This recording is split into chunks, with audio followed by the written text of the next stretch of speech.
Hello guys, welcome to my blog. আমি বল্লভপুর থেকে শিউরি এসেছি, আমার মাসি শাশুড়ির বাড়ি। আমার মাসি শাশুড়ির মেয়ে রিয়াদি। তো সকালে আমরা ঠিক করেছিলাম যে ভোর 5টার সময় আমরা মর্নিং ওয়াকে বেরোবো। অ্যাকচুয়ালি 6:30 বেজে গেছে। তো রোদ উঠেছে, এই কদিন প্রচুর বৃষ্টি হচ্ছিল, বাট আজকে আর গতকাল রোদ উঠছে। ভালো, এটা তো ভালো যে না তো বেরোতে পারতাম না বৃষ্টি হলে।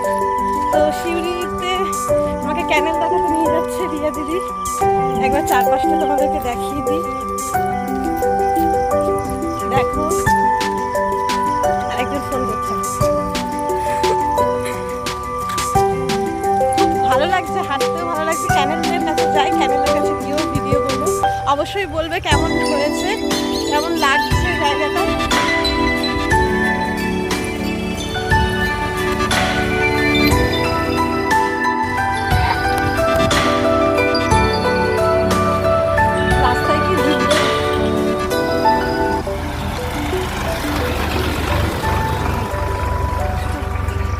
গাইস, প্রচুর ট্রাক্টর যাচ্ছে রাস্তা থেকে বালি নিয়ে।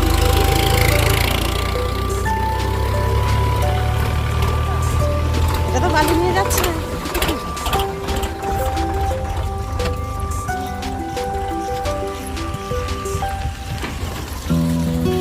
আর কত দূর ক্যানেল দিদি?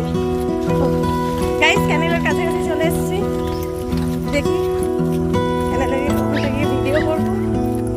অবশ্যই বলবে কেমন লেগেছে ভিডিও। ক্যানেলের কাছাকাছি পুরো একদম চলে এসেছি।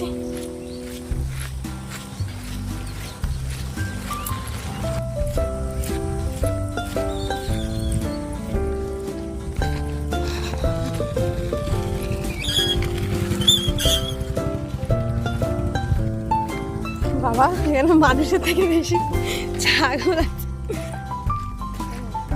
দেখো কত বড় ক্যানেল। আমি ক্যানেল দেখেছি, ছোট দেখেছি, এর থেকেও বড় আছে, বাট এটা আমি বড়ই দেখছি।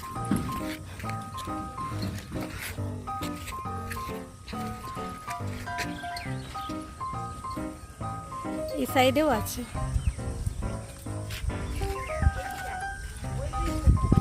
ওই ব্রিজটাতে যাই, বলো, ওই ব্রিজটা থেকে দেখায়।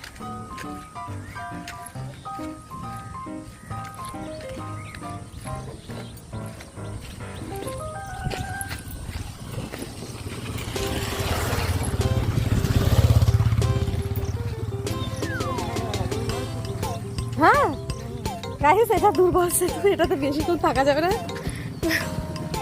আচ্ছা, ভেঙে টেঙে পড়ে যাবে না তো?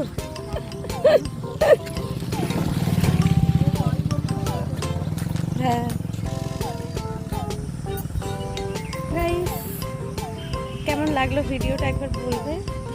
ক্যানেলটা খুবই পরিষ্কার পরিচ্ছন্ন, সুন্দর। শুধু ওটা নতুন ব্রিজ হচ্ছে ওপারে, দিদি বললো এটা একটা দুর্বল সেতু। ক্যানেলটা খুব সুন্দর, আমার তো খুবই ভালো। টাটা গাইস, ভিডিওটা কেমন লাগলো অবশ্যই কমেন্টে বলবে। হ্যালো গাইস, অনেকটাই রোদ উঠে গেছে, তো আমরা ঘুরেছি, ভিডিও করেছি, শর্টসও করেছি। তো এবার আমরা বাড়ি চলে যাচ্ছি। টাটা। দেখো একবার রাস্তা এপিসোডে দেখানো হয়নি, এটা কিসের বাগান।